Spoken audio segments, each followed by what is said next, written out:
years ago, in Blenheim Palace, built for his great ancestor, Marlborough, Sir Winston Churchill was born. This is the room itself. And here's a picture of him as a little boy with his American-born mother, Lady Randolph Churchill. Some of his long curls are still preserved at Blenheim. Now, at the beginning of an army career, young Churchill as an officer in the 4th Hussars. Incredible as it may seem today, he actually took part in that famous cavalry charge at the Battle of Omdurman. He went to the Boer War. It seems natural now that he should have been there on the spot. He was taken prisoner but escaped, and £25 was placed on his head, dead or alive.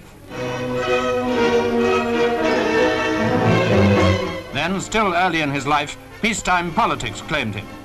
As Home Secretary in 1911, he appeared on the scene, he would, of course, at the so-called Battle of Sydney Street. That astonishing affray was indeed a battle. These old pictures are a record of the event, during which police and troops had to be marshalled against desperate criminals. This film's rather like a drama of the early movies, but it was all grim enough in fact.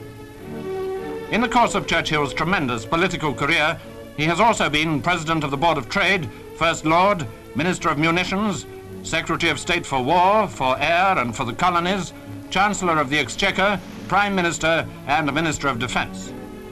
In World War I, as First Lord, he mobilized the fleet and played a Churchillian part in that first fearful struggle against Germany. This painting shows him and Mr. Lloyd George with their colleagues in Premier Asquith's War Cabinet. For a period between the two world wars, while not in the government, he wrote warnings of the coming storm. And when the storm broke, it was not long before this man of vast experience and sterling courage was called upon to lead his embattled country.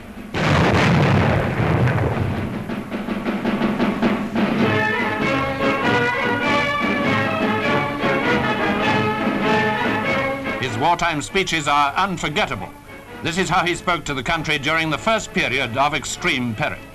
We shall defend every village, every town, and every city. And we would rather see London laid in ruins and ashes than that it should be tamely and abjectly enslaved. And again, after the fall of France. Let us therefore brace ourselves to our duty, and so bear ourselves that if the British Empire and its Commonwealth last for 1,000 years, men will still say, this was their finest hour. The Battle of Britain now, in which the Royal Air Force shattered Hitler's hopes of invasion. This is how he summed up.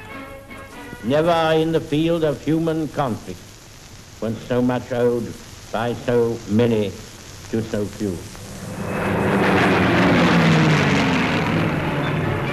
Throughout the terrible years of war, Britain's great war leader was tireless. Indeed, he worked unceasingly to carry out his declared policy of victory whatever the cost. We cannot yet see how deliverance will come, or when it will come. But nothing is more certain than that every trace of Hitler's footsteps, every stain of his infected and corroding fingers will be sponged and purged, and if need be, blasted from the surface of the earth. The burdens of war leadership were, of course, immense. Not the least important of his duties were his journeys and conferences with Allied leaders.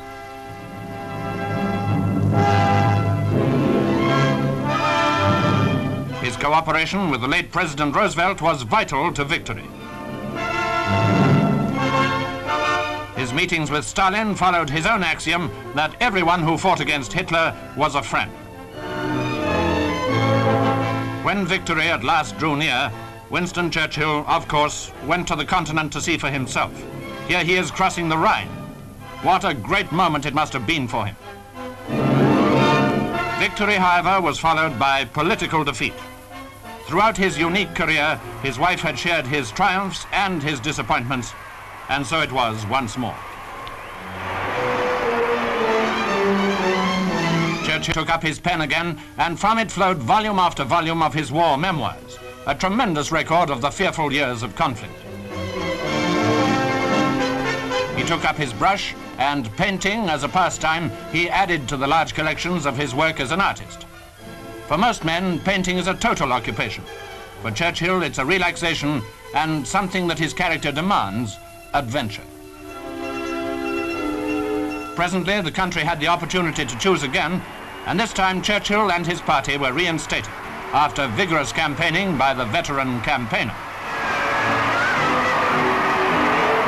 But peace had become a Cold War, and more journeys to conferences were undertaken by the Premier, now Sir Winston Churchill.